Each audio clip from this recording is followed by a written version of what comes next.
नमस्कार साथियों, आज इस वीडियो के माध्यम से हम एलडीसी 2018 का प्रीवियस ईयर जो पेपर है वो भी हिंदी का पेपर हम इस वीडियो के माध्यम से डिस्कस करेंगे। ये आज जो पेपर हम डिस्कस कर रहे हैं ये है 12 अगस्त 2018 का सेकंड पारी का, यानी सेकंड पारी के अंदर हिंदी और इंग्लिश का एग्जाम होता है। उसमें से हम हिंदी के 75 क्वेश्चन है वो आज इस वीडियो के अंदर हम डिस्कस करेंगे। इंग्लिश के लिए मैं आपको एक अलग से वीडियो बना दूंगा जिसमें इंग्लिश के 75 क्वेश्चन का पूरा आपको ऑफिशियल आंसर की में जो भी आंसर माना गया है उनके सहित मैं आपको पूरा कंप्लीट उस वीडियो में प्रोवाइड करवा दूंगा। इसके अलावा जो कि आपका फर्स्ट पेपर है जो होता है आपका मैथ है, साइंस है और जीके का 150 क्वेश्चन का, वो मैं पहले ही चैनल पे अपलोड कर चुका हूँ। अगर आपने वो वीडियो नहीं देखा है तो उसका लिंक आपको नीचे डिस्क्रिप्शन और कमेंट बॉक्स में मिल जाएगा, तो आप वहां से वो पहले वाला वीडियो जाकर देख सकते हैं। तो चलिए दोस्तों शुरू करते हैं आज का अपना वीडियो। क्वेश्चन नंबर 1 है, प्रार्थी शब्द में प्रयुक्त उपसर्ग कौन सा है, इनमें से हमें बताना है। तो मैं आपको डायरेक्ट आंसर बता रहा हूँ, इसके लिए आपका बी ऑप्शन सही हो जाएगा, यानी कि प्रार्थी शब्द के अंदर प्र उपसर्ग है वो प्रयुक्त किया गया है। सेकंड क्वेश्चन है कि इक प्रत्यय से निर्मित शब्द नहीं है, तो बाकी ये तीनों तो है और इसका जो सही आंसर हो जाएगा वो है डी, यानी मोहक है वो इक प्रत्यय से निर्मित शब्द नहीं है। क्वेश्चन नंबर 3 है, निम्नलिखित शब्दों में से एक शब्द शंकर का पर्यायवाची नहीं है, वो कौन सा है। तो ऑप्शन ए यानी शशधर है वो शंकर का पर्यायवाची नहीं है, तो इस प्रकार आपका ऑप्शन ए 3 नंबर के लिए आपका सही हो जाएगा। क्वेश्चन नंबर 4 है, तामसिक शब्द का सही विलोम होगा। दोस्तों ये क्वेश्चन है वो बोर्ड ने डिलीट कर दिया है, यानी इसका कोई भी आंसर नहीं बताया, ये क्वेश्चन है वो आपका डिलीट कर दिया गया है। क्वेश्चन नंबर 5 है, निम्न में से कौन सा विलोम युग्म सही नहीं है, ये हमें बताना है। तो इसके लिए आपका ऑप्शन नंबर डी है वो आपका सही आंसर हो जाएगा, यानी आधुनिक और नवीन जो आपका ऑप्शन दिया गया है ये विलोम युग्म है वो सही नहीं है।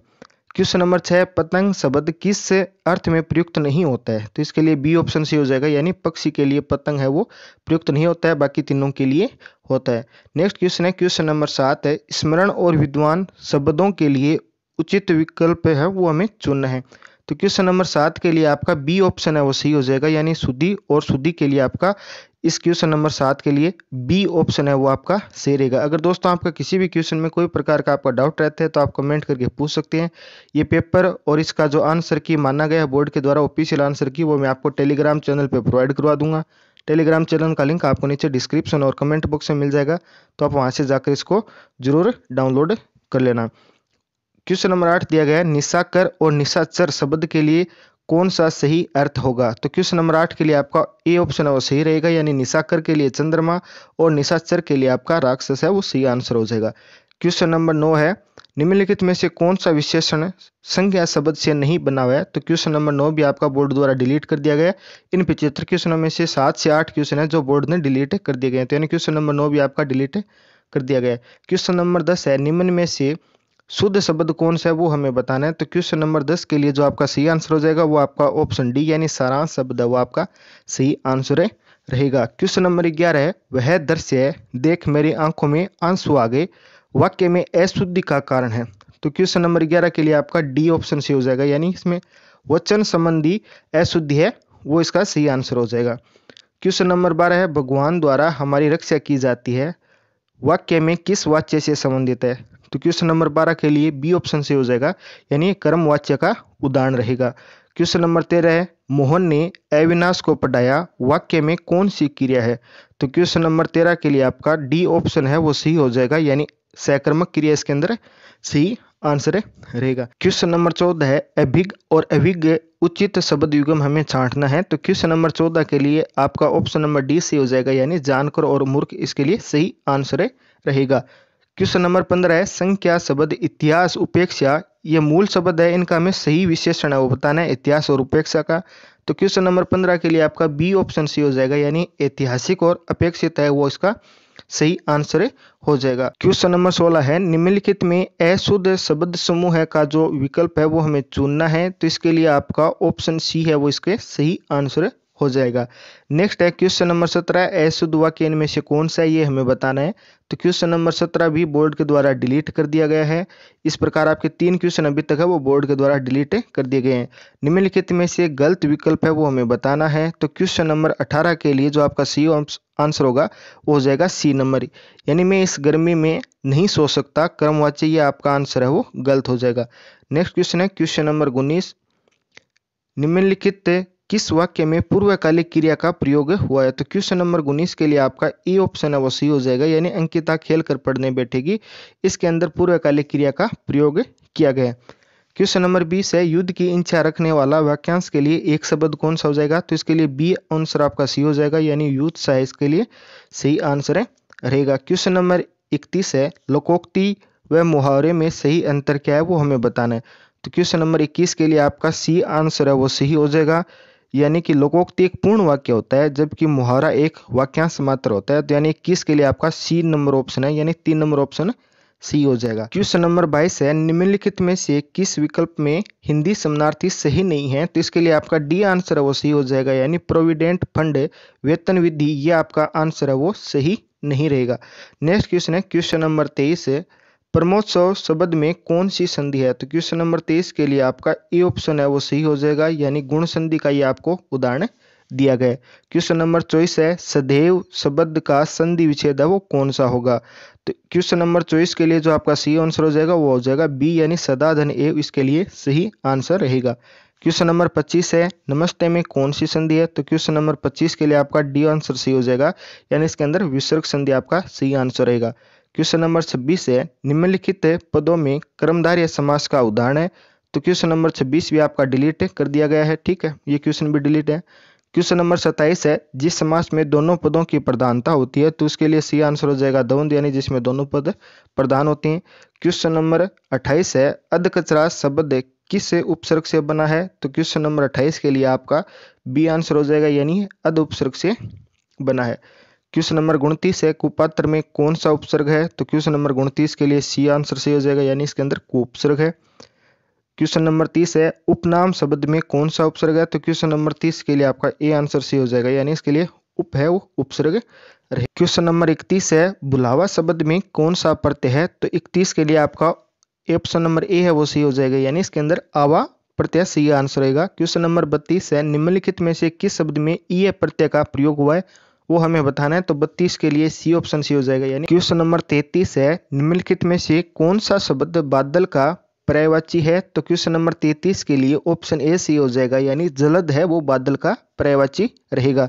क्वेश्चन नंबर 34 है, निम्नलिखित में से सोना शब्द का पर्यायवाची नहीं है वो हमें बताना है। तो क्वेश्चन नंबर 34 के लिए आपका बी ऑप्शन है वो सी हो जाएगा, यानी ये सोना का पर्यायवाची नहीं है, बाकी तीनों है वो क्या है, सोने की पर्यायवाची है। 35 है, हलाहल शब्द का विलोम शब्द होगा। तो क्वेश्चन नंबर 35 के लिए आपका ऑप्शन नंबर सी सही आंसर हो जाएगा, यानी हलाल शब्द का विलोम है वो सुधा है वो उसका सही आंसर। नंबर 36 है, कृत्रिम के लिए उचित विलोम शब्द कौन सा है वो बताना है। तो क्वेश्चन नंबर 36 के लिए आपका सी आंसर है वो सही रहेगा। क्वेश्चन नंबर 27 है, अंक का अनेकार्थी शब्द होगा। तो 37 के लिए जो आपका सही ऑप्शन रहेगा वो भी आपका सी ऑप्शन है, यानी संघ इसका सही आंसर रहेगा। 38 है, निम्न में से एक शब्द ईश्वर का समानार्थी है वो कौन सा है? तो 38 के लिए आपका ऑप्शन बी सही हो जाएगा, यानी इसके लिए सही आंसर है वो भगवान रहेगा। नेक्स्ट क्वेश्चन है, क्वेश्चन नंबर आपका 39 है, जो इस प्रकार दिया गया है, जो कुछ नहीं जानता हो उसके लिए एक शब्द आपको बताना वो क्या होगा? तो क्वेश्चन नंबर 39 के लिए आपका बी ऑप्शन सही हो जाएगा, यानी यज्ञ है वो इसके लिए सही आंसर होगा। क्वेश्चन नंबर 40 है, निम्नलिखित में से लोकोक्ति है वो हमें चुननी है। तो क्वेश्चन नंबर 40 के लिए आपका डी आंसर सही हो जाएगा, एक पंथ दो काज, ये आपकी एक लोकोक्ति रहेगी। क्वेश्चन नंबर 41 है, ईंद का चांद होना मुहावरे का सही अर्थ क्या है? तो क्वेश्चन नंबर 41 के लिए सी ऑप्शन सही हो जाएगा, यानी बहुत दिनों बाद दिखाई देना, ईद का चांद होना इस मुहावरे का अर्थ रहेगा। क्वेश्चन नंबर 42 है, भार मुक्त करने के लिए अंग्रेजी का समानार्थी शब्द इसके लिए जो प्रयोग किया जाएगा वो कौन सा होगा? तो क्वेश्चन नंबर 42 के लिए आपका ऑप्शन नंबर डी से हो जाएगा, यानी रिलीव है उसका सही आंसर होगा। क्वेश्चन नंबर 43 है, वैकेंसी का सही जो हिंदी शब्द है वो हमें बताना है। तो वैकेंसी के लिए रिक्त शब्द है वो सही रहेगा, यानी ऑप्शन बी है इसके लिए सही आंसर हो जाएगा। क्वेश्चन नंबर 44 है, वह मेरी चचेरी बहन थी, वाक्य का सही अंग्रेजी अनुवाद क्या रहेगा? तो क्वेश्चन नंबर 44 के लिए ए ऑप्शन सही हो जाएगा, यानी सी वॉज माई कजन, इसके लिए सही आंसर रहेगा। नेक्स्ट क्वेश्चन है, क्वेश्चन नंबर आपका 45, इसमें भी हमें बताना है कि अंग्रेजी में इसका रूपांतरण करना है। मैं क्या मैं आपकी सहायता कर सकता हूँ, इसके लिए जो सही है वो इंग्लिश में ट्रांसलेट करके बताना है। तो क्वेश्चन नंबर 45 है वो भी आपका डिलीट कर दिया गया है। नेक्स्ट क्वेश्चन है क्वेश्चन नंबर 46 कि किसी सरकारी पत्र का उत्तर प्राप्त होने में देरी हो जाए तो पुनः याद दिलाने के लिए भी एक पत्र भेजा जाता है, तो उसे क्या कहेंगे। तो इसके लिए जो आपका आंसर है वो बी है वो सही हो जाएगा, यानी अनुस्मारक है इसके लिए सही आंसर रहेगा। क्वेश्चन नंबर 47 है कौन सा पत्र 100 से अधिक संख्या में किसी को भी भेजा जा सकता है। तो क्वेश्चन नंबर 47 के लिए ए ऑप्शन सही रहेगा, यानी प्रीपत्र है वो 100 से अधिक संख्या में किसी को भी भेजा जा सकता है। क्वेश्चन नंबर 48 है पितृनुमति शब्द का सही संधि विच्छेद होगा। तो क्वेश्चन नंबर 48 के लिए भी आपका बी ऑप्शन सही हो जाएगा, यानी पितृधन अनुमति इसका सही आंसर रहेगा। क्वेश्चन नंबर 49 है अन्वेषण शब्द में कौन सी संधि है। तो 49 के लिए आपका ऑप्शन नंबर सी सही हो जाएगा, यानी इसके लिए आपकी यण संधि है वो इसका सही आंसर रहेगा।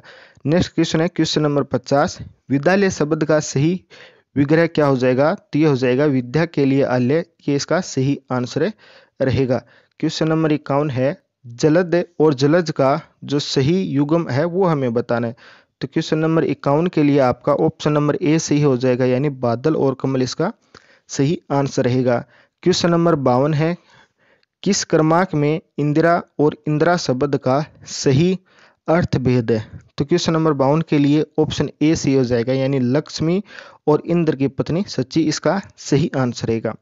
नेक्स्ट क्वेश्चन है संज्ञा शब्द से बना विशेषण है। तो क्वेश्चन नंबर 53 के लिए जो आपका सही आंसर हो जाएगा वो हो जाएगा ए, यानी लखनवी इसका सही आंसर रहेगा।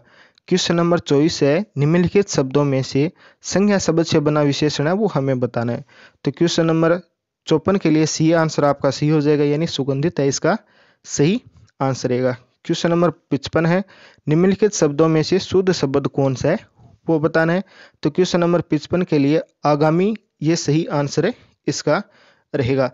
क्वेश्चन नंबर 56 है वर्तनी की दृष्टि से शुद्ध शब्द कौन सा है। ये क्वेश्चन भी आपका बोर्ड के द्वारा डिलीट कर दिया गया है। नेक्स्ट क्वेश्चन है क्वेश्चन नंबर 57 शुद्ध वाक्य वाला जो भी ऑप्शन है वो हमें बताना है। तो क्वेश्चन नंबर 57 के लिए सी ऑप्शन सही हो जाएगा, यानी राजस्थान के लोग मेहनती है, ये बात वैसे भी सही है और इस क्वेश्चन के लिए भी सही आंसर हो जाएगा। क्वेश्चन नंबर 58 है वह सबसे सुंदरतम साड़ी है, इसके लिए जो वाक्य में अशुद्धि है वो हमें बतानी है। तो 58 के लिए सी ऑप्शन से हो जाएगा, यानी इसके अंदर विशेषण संबंधी अशुद्धि है वो इसका सही आंसर रहेगा। नेक्स्ट क्वेश्चन है निम्नलिखित वाक्य में से कर्तव्य वाच्य वाक्य नहीं है वो बताना है। तो 59 के लिए आपका सी ऑप्शन से हो जाएगा, यानी पुस्तक पढ़ी जाती है ये कर्तवाच्य का उदाहरण नहीं है। 60 नंबर क्वेश्चन है निम्नलिखित में से कौन सा वाक्य कर्तवाच्य नहीं है। तो 60 के लिए आपका बी ऑप्शन सही हो जाएगा, यानी कैदी रिहा कर दिए गए हैं, ये कर्तवाच्य का उदाहरण नहीं है। 61 नंबर है निम्नलिखित में से किस वाक्य में क्रिया सकर्मक रूप में है। तो 61 के लिए जो आपका सही आंसर हो जाएगा वो आ जाएगा बी इसका सही आंसर होगा, उसने आम खाया, इसमें सकर्मक रूप रहेगा। क्वेश्चन नंबर 62 है जिस क्रिया पर फल का और कर्म का न पढ़कर कर्ता का प्रभाव पड़ता है उस क्रिया को क्या कहते हैं। तो क्वेश्चन नंबर 62 के लिए आपका बी ऑप्शन से हो जाएगा, अकर्मक क्रिया उसको कहा जाता है। नेक्स्ट क्वेश्चन है किसी बात के मर्म को जानने वाला वाक्यांश के लिए एक शब्द कौन सा सही होगा।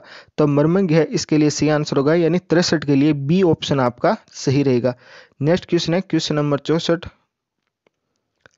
मिताहारी शब्द के लिए हमें वाक्यांश है वो छांटना है। तो क्वेश्चन नंबर 64 के लिए जो आपका सही आंसर हो जाएगा वो आपका बी हो जाएगा, यानी जो कम भोजन करते हैं वो से हम मिताहारी कहते हैं। क्वेश्चन नंबर 65 है निम्नलिखित में से लोकोक्ति का चयन करना है। तो क्वेश्चन नंबर 65 के लिए आपका डी ऑप्शन सी हो जाएगा, कोआ चले हंस की चाल, ये इसका सही आंसर रहेगा। नेक्स्ट क्वेश्चन है क्वेश्चन नंबर 66 निरस्त करना शब्द का अंग्रेजी परिभाषिक शब्द क्या होगा। तो क्वेश्चन नंबर 66 के लिए आपका डी ऑप्शन से हो जाएगा, यानी रिवोक है इसके लिए सही आंसर रहेगा। क्वेश्चन नंबर 67 है मुसीबत में कौन तुम्हारा साथ देगा। इसके लिए जो सही इंग्लिश में ट्रांसलेट होगा वो हो जाएगा क्वेश्चन नंबर 67 के लिए A option who will help you in adversity, ये इसके लिए सही आंसर रहेगा option number A. Question number 68 है कार्यालय पत्रों की भाषा कैसी होनी चाहिए। तो 68 के लिए आपका सी ऑप्शन से हो जाएगा, यानी औपचारिक भाषा है वो कार्यालय पत्रों की रहनी चाहिए। नेक्स्ट क्वेश्चन है निम्नलिखित में से किस वाक्य में संधि का सही प्रयोग नहीं हुआ है। तो गुणोत्तरी क्वेश्चन है, नंबर क्वेश्चन है, ये भी आपका डिलीट है वो कर दिया गया था। नेक्स्ट क्वेश्चन है क्वेश्चन नंबर 70, जो कि इस प्रकार है। 5 तंत्रों का समाहार है, इसका सही समास विग्रह का सही समास होगा। तो क्वेश्चन नंबर 70 के लिए ऑप्शन ए यानी पंचतंत्र इसका सही आंसर रहेगा। क्वेश्चन नंबर 71 है, निम्नलिखित में से सत उपसर्ग से बना शब्द नहीं है। तो क्वेश्चन नंबर 71 के लिए बी ऑप्शन सही हो जाएगा, यानी सत्रक है वो सत उपसर्ग से नहीं बना है। क्वेश्चन नंबर 72 है, निम्नलिखित में से सभी प्रत्यय स्त्री बोधिक तदित प्रत्यय के उदाहरण है, वो हमें बताना है। तो क्वेश्चन नंबर 72 के लिए बी ऑप्शन सही हो जाएगा, यानी देवरानी, लेखिका और इंद्राणी इसके लिए सही आंसर रहेगा। क्वेश्चन नंबर 73 है, वामा, कामिनी, रमणी, ललना ये सभी किसके पर्यायवाची वो हमें बताना है। तो क्वेश्चन नंबर 73 के लिए बी ऑप्शन से हो जाएगा, यानी ये सभी नारी के पर्यायवाची रहेंगे। क्वेश्चन नंबर 74 है, अहिल्या पतिव्रता नारी है, इसके लिए हमें इसका विलोम जो पतिव्रता अंडरलाइन किया गया है इसका विलोम है वो हमें बताना है। तो इसके लिए जो उल्टा ऑप्शन है यानी ऑप्शन ए है वो इसका सही आंसर हो जाएगा। क्वेश्चन नंबर 75 है दोस्तों, नीचे दिए गए अनेकार्थी शब्दों में से कौन सा अनुपयुक्त है। तो ये भी क्वेश्चन आपका है वो बोर्ड के द्वारा डिलीट कर दिए गए। इस प्रकार कुल 8 से 9 क्वेश्चन है जो कि आपके बोर्ड के द्वारा डिलीट कर दिए गए थे। ये दोस्तों एलडीसी 2018 का जो पहली शिफ्ट यानी 12 तारीख को जो एग्जाम हुआ था, ये आपका पेपर तो आपका सेकंड है, ठीक है, 12 तारीख का यानी 12 अगस्त 2018 का जो कि आपका सेकंड शिफ्ट, जिसमें 150 क्वेश्चन हिंदी और इंग्लिश के पूछे जाते हैं, उनमें से हमने 75 क्वेश्चन हिंदी के वो सोल्व किए हैं। होपफुली वीडियो आपको पसंद आया होगा, आपके लिए हेल्प रहा होगा, तो आप ज़्यादा से ज़्यादा लाइक और शेयर जरूर कर देना। अगर आप चैनल पे पहली बार पधारे हैं तो चैनल को सब्सक्राइब भी कर देना। फिर मुलाकात होगी इसी प्रकार एक और बेहतरीन वीडियो के साथ। तब तक आप हंसते रहना, मुस्कुराते रहना, देखते रहना जोबित पीढ़ी। जय हिंद, जय भारत।